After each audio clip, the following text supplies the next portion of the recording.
안녕하세요. 책 읽어주는 여자 홍퀸이에요. 지금 읽어드리고 싶은 책은 제목이 60세의 마인드셋, 60 이후 행복을 결정하는 7가지 태도, 와다 히데키 지음, 이은혜 옮김. 네, 60세이신 분들, 제 유튜브 듣고 있는 분들 많으시죠? 60대 뿐만 아니라 나이와 상관없이 읽으면 좋을 글들이 많은 이 책 제가 조금만 읽어드릴게요. 암 검진을 받지 않아도 되는 이유. 지금부터 내가 말하는 내용은 오랜 시간 고령의 암 환자들을 지켜본 경험에서 나온 지극히 개인적인 생각이다. 우리는 나이가 들면 모두 몸 어딘가에 암세포를 품은 채 살아간다. 자신의 몸에 암세포가 있었다는 사실을 평생 모르다가 다른 병에 걸려 세상을 떠나는 사람도 많다. 내가 근무했던 요쿠후카이 병원의 고령 환자 중 3분의 2가 실제로 그랬다. 일반적으로 70대나 80대에 발견된 암은 중년 환자의 암세포보다 진행 속도가 현저히 느리다. 그대로 내버려 두어도 환자가 수술을 받았을 때와 비슷한 나이까지 생존하는 사례가 많다. 암은 조기에 발견해 치료하는 것이 중요하다는 인식이 널리 퍼져 있어 대부분의 성인들은 정기적으로 암 검진을 받는다. 물론 나도 중년 환자라면 하루라도 빨리 암을 발견해 조기에 치료해야 한다고 생각한다. 하지만 70대에 접어들면 빠르게 발견해서 서둘러 치료해도 큰 의미가 없다. 자신이 암이라는 사실을 모르면 적어도 4, 5년간은 별다른 증상 없이 평소와 똑같이 건강을 유지하며 살 수 있다. 질병과의 공존의식이 필요하다는 말을 기억하는가? 암과도 공존의식이 필요하다.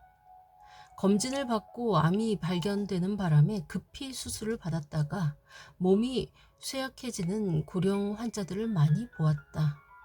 기력이 떨어져 거동이 힘들어지고 결국 다른 병에 걸려 예상치 못하게 일찍 삶을 마감하는 케이스도 있었다.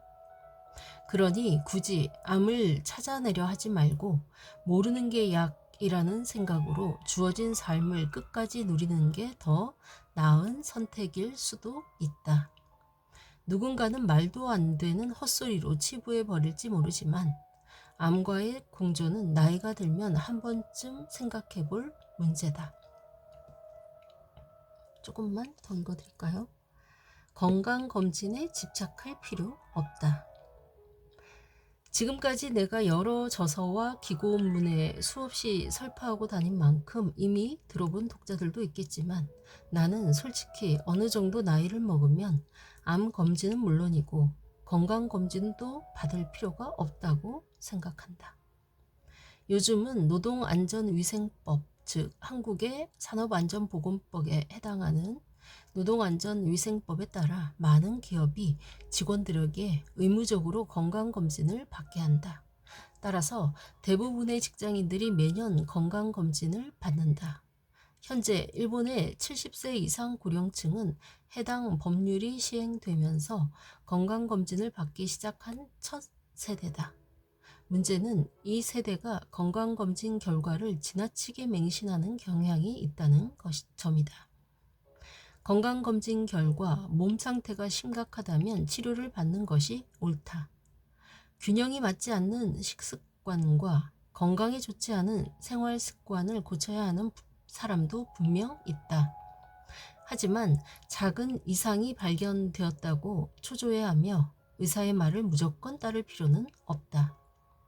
나는 지금껏 30년 이상 의사로 일하며 고령 환자들을 전문으로 진료해 왔다. 그간의 경험에 비추어 봤을 때 건강검진을 꾸준히 받는다고 수명이 늘어나지는 않는 것 같다. 오히려 나이 들어서까지 삶의 질을 유지하려면 건강검진은 받지 않는 편이 낫다고 본다. 실제로 건강검진을 받고 관리하는 것이 수명을 늘려준다면 왜 일본 여성의 평균 수명이 남성보다 길겠는가? 건강검진이 정말 효과가 있다면 회사원이나 공무원으로 일하면서 젊은 시절부터 꾸준히 검진을 받아온 남성들이 전업주부나 파트타임으로 일하며 정기적으로 검진을 받지 못했던 여성들보다 더 오래 살아야 한다. 하지만 실제 통계를 보면 여성의 평균 수명이 더 길다.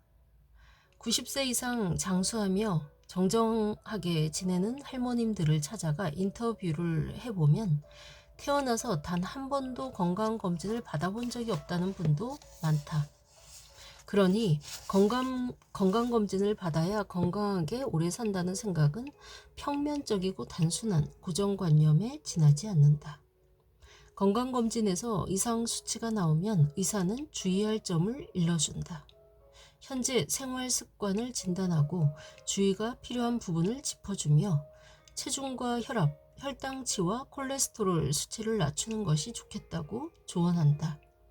그러나 내가 보기에 어느 정도 나이가 든 사람은 그런 사소한 수치를 특별히 관리하고 낮출 필요가 없다. 나이가 들어도 활력 넘치고 건강하게 살기 위해서는 넘치는 부분을 줄이기보다 부족한 부분을 더하는 것이 차라리 낫다.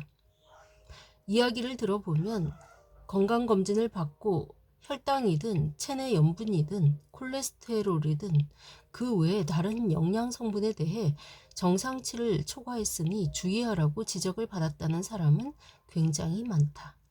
하지만 각종 수치가 정상치보다 낮으니 조심하고 영양을 보충하라는 소견을 들었다는 환자는 거의 보지 못했다.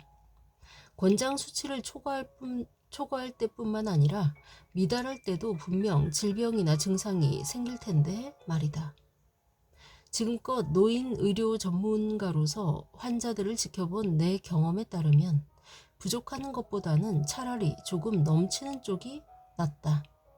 건강 면에서는 나이가 들수록 미달보다는 초과가 더 현명한 관리법이다. 그러니 건강검진에 집착해 각종 숫자에 내 몸을 맞추려는 노력도 60세가 되면 그만두자. 건강검진 역시 마인드 리셋이 필요한 부분 중 하나다. 나이가 들면 신체 사이즈나 각종 수치가 정상 범위에 들어가는지 여부가 아니라 몸에 부족한 영양소를 파악하고 충분히 섭취하는 일에 더 신경을 써야 한다. 영양분이 있어야 신체가 정상적으로 기능할 수 있고 그래야 세포의 염증 발생이나 노화를 유발하는 산화작용을 막을 수 있다. 그게 즐겁게 나이 들고 천천히 늙는 길이다. 네, 여기까지 제가 읽고 여러분이 나머지 부분 읽어보시면 좋은 글이 많을 겁니다. 좋은 글 많은 이 책 읽고 많은 분들 더 건강하시길 바라면서 60세의 마인드셋이라고는 했지만 나이와 상관없이 읽어보시면 특히 60세 이후 분들은 당연히 읽으시면 좋을 것 같고 60세가 아니더라도 읽으시면 좋을 글이 많은 60세의 마인드셋 추천하는 바입니다. 지금까지 좋은 책 읽어주는 여자 홍퀸이었습니다. 감사합니다.